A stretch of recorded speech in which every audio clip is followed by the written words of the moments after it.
guys, welcome back to my channel. Welcome if you are new. My name is Heather. I'm a homeschooling mom of 3 kids, elementary, middle, and high school age. I help you implement systems and strategies in order to overcome the chaos and cultivate simplicity in your home and homeschool. Today is going to be week 1 of goal planning for me for 2024, and I'm really excited to share a bunch of stuff with you. So let's get started. Even though I just said let's get started, I wanted to remind you that if you're interested in coming over and doing this live with me, I will leave a link for my membership community in the description box. We started on Wednesday in our normal co-working live streams to work through goal prep work for 2024, and I would love for you to join us. There are replays available. It's definitely a lot of fun. So if you're interested, again, that link will be in the description box. So I want to go over first how I kind of think about goals. And I don't know, I feel like I've been setting goals forever. I kind of have been. I've been setting goals since high school. I've been out of high school for quite a few years at this point. But the way that I view goals, and I think a lot of this has come through my Powersheets prep work over the past many, many years, and that is that I have a lot of big picture goals. I have a lot of kind of lifestyle goals or direction that I want my life to go, my family's life to go, and then little steps along the way that will help keep me on that path. Obviously, there's always going to be adjustments every single year. Things change, different life seasons, different life situations. There's always adjustments. But I have found over the years that my why is relationships. My why is my faith, my relationship with God, my family, my relationship with my kids and my husband, and then my community as a whole. And so when I'm thinking about goals, I'm always thinking about if it is going to be a good thing for my why or if it's going to detract from my why. And so that's kind of how I think about goals. I'm really bad at the SMART acronym. I was really excited to see that Cultivate What Matters came out with a Bloom acronym this year. It's a little bit different. Along the same lines though, so I am not as good about time-bound goals. Yes, I have projects that have a particular end date.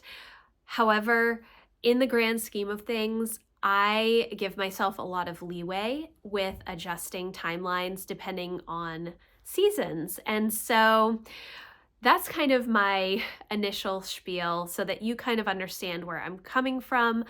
I am going through the Powersheets prep work. I'm doing a lot of it in a Leuchtturm notebook this year because I need a lot of extra space for reflection. I've mentioned this in a couple of videos already, but I was going through my old Powersheets. I've been using Powersheets since 2015, and I realized that with every single Powersheets that I've done, I have a little notebook with it that has extra reflection, extra questions, extra brainstorming. And so I have a Leuchtturm notebook for all of that extra stuff.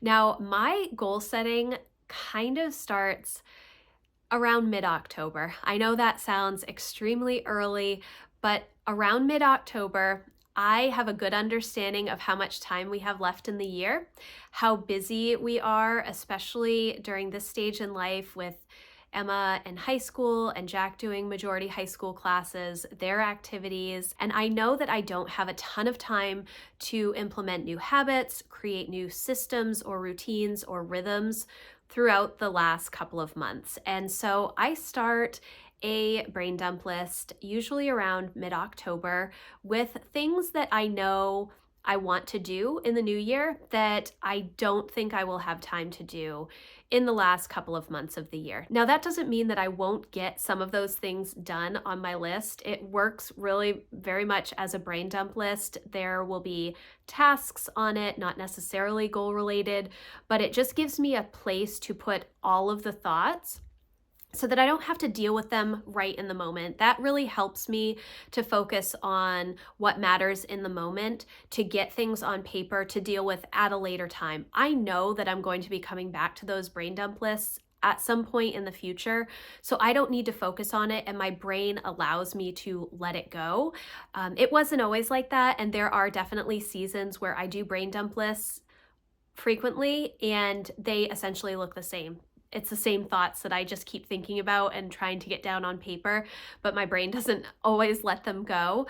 But most of the time, once I write it down, my brain understands that I have set aside time at a future date to look at those particular things on the list and figure out what is most important from that list. So that's kind of where I start. And I also usually start thinking about a word of the year around that time. Now, I know that in the Powersheets, the word of the year comes last. I kind of flip it. And when I think about a word of the year, I'm thinking about a theme that I can, or a lens to look at my goals through. So for instance, this last year, my word of the year was slow. And so I was looking at a slow money strategy, really considering purchases, not just going out to go shopping, not just going out to buy things that I knew we would need at some point, but we didn't really need them at the moment, considering my wants. I also did a lot of saying no to outside activities, specifically for the kids and homeschooling, because after 2022 was very, very busy for us, and we kind of just all needed to take a step back and to get recentered on what was most important in our homeschool days. And so I had that word kind of floating around in the fall of 2022, and I knew that come 2023, I was going to want to use that word.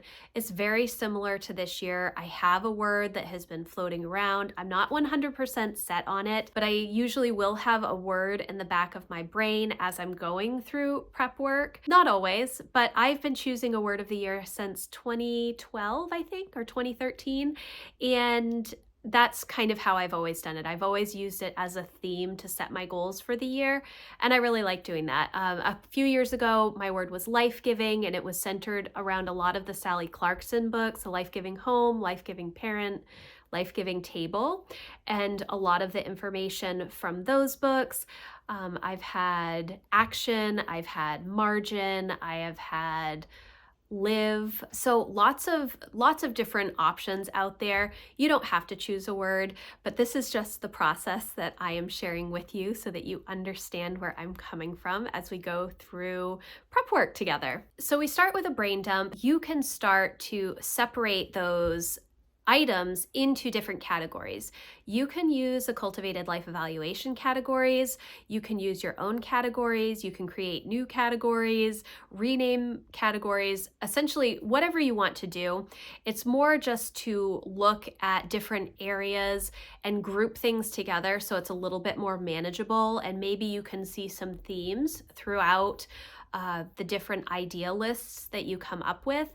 So in my Lloydstrom notebook, I have several pages of just different categories that I am thinking about as far as making some changes. And that's essentially what goals are, right? They're making some changes. So I have a business category, I have a family category, I have a homeschooling category, financial, I have wellness, I have community, I have my faith, lots of different categories. I do have like a rhythms and systems category. So it's a lot of categorizing. I find that that is helpful for me to segment things into different lists.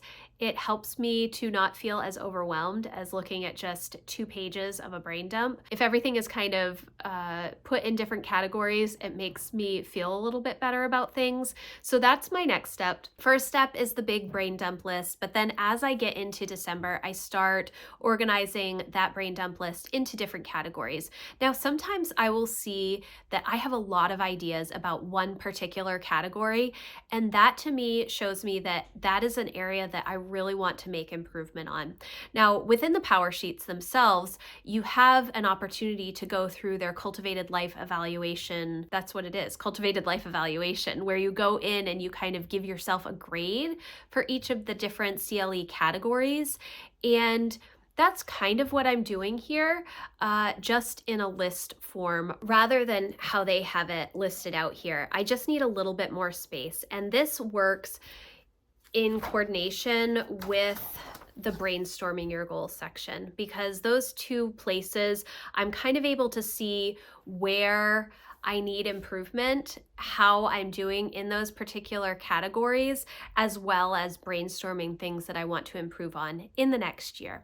So after all of my brain dump lists, those are kind of ongoing throughout the fall. If I think of something, I write it down. If I see something on YouTube, I write it down. If I see a book that I want to read that I know I don't have access to or enough time to read in the next couple of months, I will write it down as well.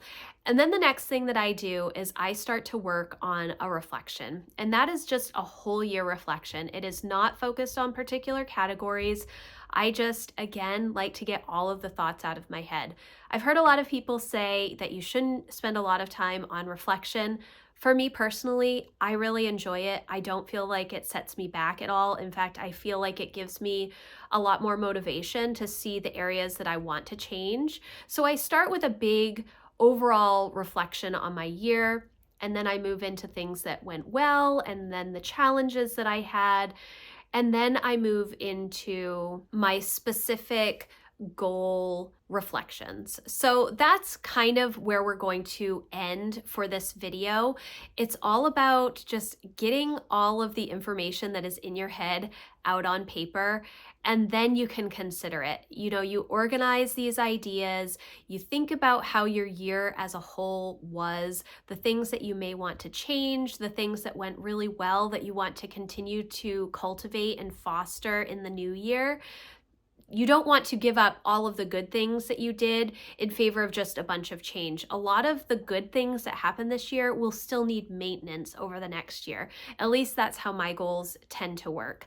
So I hope that this video was helpful for you. Again, if you want to come over and do this live with me, please come check out my membership community. I would love to have you over there. Next week, we will have more goal planning. I'm really excited about the next year. I have not done my goals yet. I am doing this in real time. I am recording things in real time with you. I just finished my reflection and my goals reflection this morning. And so that's where I am at. But thank you guys so much for watching. I hope that you enjoyed this video. If you did, please give it a thumbs up, and I will see you in the next one. Thanks, guys. Bye.